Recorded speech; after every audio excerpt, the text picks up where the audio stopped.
Hello dear friends, स्वागत है आपका अपने चैनल स्टूडेंट में। तो आज हम बात करेंगे SSC constable, GD, BSF, CISF, ITBP, CRPF, NCB, SSF, SM rifle requirement 2024 को लेकर नोटिफिकेशन जारी हो चुका है, वैकेंसी आ गई है। ठीक है, तो उससे पहले हम अपने इंपॉर्टेंट टॉपिक्स पे बात करेंगे। वो टॉपिक्स क्या है हमारा, मैं आपको बता देता हूँ। ठीक है, टॉपिक क्या है कि आज की डेट में कैंडिडेट को सर्टिफिकेशन बहुत देर से मिलता है और उस सर्टिफिकेशन ना मिलने के कारण व्यक्ति बहुत ज़्यादा इधर उधर सोचने लगता है और वो सोचता है कि मुझे किसी भी काम से सर्टिफिकेशन कैसे मिले, और वो सोचता है कि मेरे द्वारा किया गया काम या मेरे मन के किया गया काम से मुझे सर्टिफिकेशन मिल सकता है।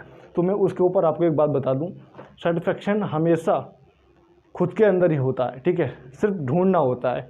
तो वो क्या है और कैसे ढूंढा जा सकता है मैं आपको बताता हूँ। ख़त्म हो जाता है और वो ईश्वर को प्यारा हो जाता है। ठीक है, तो वो व्यक्ति ऊपर जाके ईश्वर से बोलता है कि हे भगवान, तू कैसे ये सृष्टि चलाता है।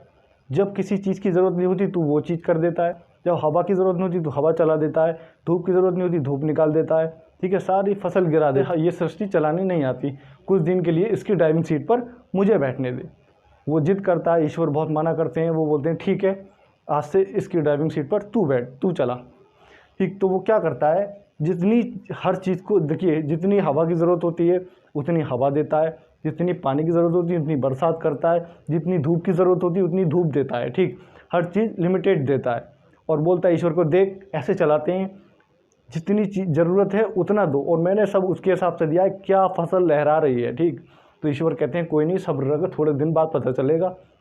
जब फसल करने का नंबर आता है तो जब उसको देखा जाता है नुका के, तो उसमें बीज अंकुरण ही नहीं होता। तो फिर वो व्यक्ति ईश्वर से कहता है ये क्या हुआ। उस ईश्वर उस व्यक्ति से बोलते हैं कि तूने इन्हें चुनौतियों का सामना कहाँ करने दिया, तूने उनको तेज़ हवाओं का सामना कहाँ करने दिया।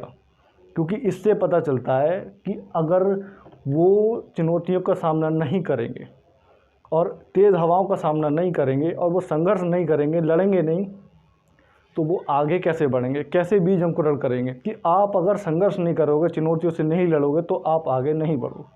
ठीक, कर्ण को महाभारत में सभी जानते होंगे।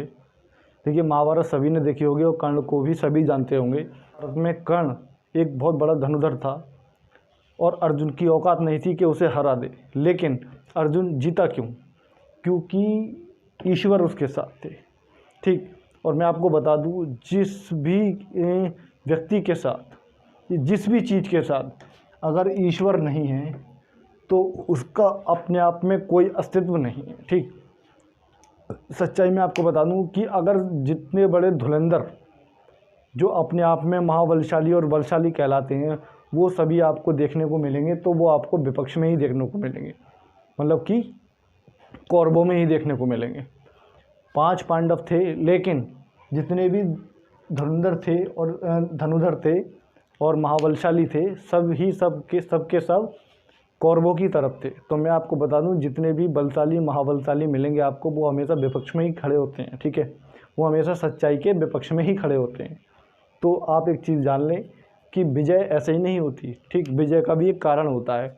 जब तक ईश्वर आपके पक्ष में नहीं है तो आपका कोई अस्तित्व नहीं है। ठीक है, तो अपने टॉपिक पर बात कर लेते हैं आप। ठीक है, देखेंगे सबसे पहले बात करेंगे हम इम्पोर्टेंट डेट्स की। ठीक है, तो एप्लीकेशन विंग 5/9/2024 ये फॉर्म अप्लाई करने की डेट रहेगी हमारी। ठीक है, अब बात करते हैं लास्ट डेट फॉर अप्लाई। तो लास्ट डेट पर अप्लाई देखेंगे शेड्यूल, मतलब कि शेड्यूल के साथ ही डेट आएगी। ठीक, अब बात करेंगे एज लिमिट की। तो एज लिमिट को देखेंगे मिनिमम एज। सबसे पहले देखेंगे मिनिमम एज। तो मिनिमम एज रहेगी हमारी 18 ईयर, 18 साल। ठीक है, अब बात कर लेते हैं मैक्सिमम की। तो मैक्सिमम रहेगी 23 ईयर्स। ठीक है, 23 साल मैक्सिमम एज रहेगी। अब बात कर लेते हैं तो एप्लीकेशन फ़ी क्या रहेगी वो भी देखेंगे। फिर सबसे पहले बात करेंगे हम जनरल, ओबीसी प्लस ईडब्ल्यूएस को लेकर। ठीक है, तो 100 रुपीज़ चार्जेस रहेगा। ठीक है, SC/SC/ST, तो SC/ST हमारा रहेगा 0। अब बात कर लेते हैं ऑल कैटेगरी फीमेल। ठीक है, तो ऑल कैटेगरी फीमेल 0, मतलब कोई चार्ज नहीं रहेगा। ठीक, अब बात कर लेते हैं एलिजिबिलिटी को लेकर। तो एलिजिबिलिटी आप देख लेंगे, class 10th high school exam in regarding board in India. ठीक है, तो आपको 10th पास मांगा है। अब बात कर लेते हैं फोर्स नेम। ठीक है, तो पोस्ट नेम क्या रहेंगी वो देखेंगे, BSF। ठीक है, तो बॉर्डर सिक्योरिटी फोर्स। अब बात करेंगे CISF को लेकर, तो CISF देखेंगे सेंट्रल इंडस्ट्रियल सिक्योरिटी फोर्स।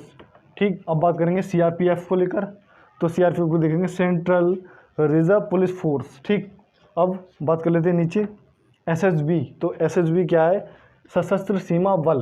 ठीक, अब बात कर लेते हैं नंबर 5 को लेकर, तो इसे देखेंगे ये क्या है, ITBP। तो ITBP आप सभी जानते हैं, वो देखेंगे इंडो तिब्बतन बॉर्डर पुलिस। ठीक, अब बात कर लेंगे नंबर 6 की, तो ये है AR कौन होता है, ये देखेंगे SM राइफल। ठीक, अब बात कर लेंगे नंबर 7, तो ये है हमारा नंबर 8 देखेंगे नारकोटिक्स कंट्रोल। तो ये थी इसकी शॉर्ट डिटेल, और एलिजिबिलिटी मैंने आपको बताई दी है, इसमें एलिजिबिलिटी 10th पास मांगी है। ठीक है, तो लाइक करें, शेयर करें, कमेंट करें, चैनल को सब्सक्राइब करें। ठीक है, धन्यवाद।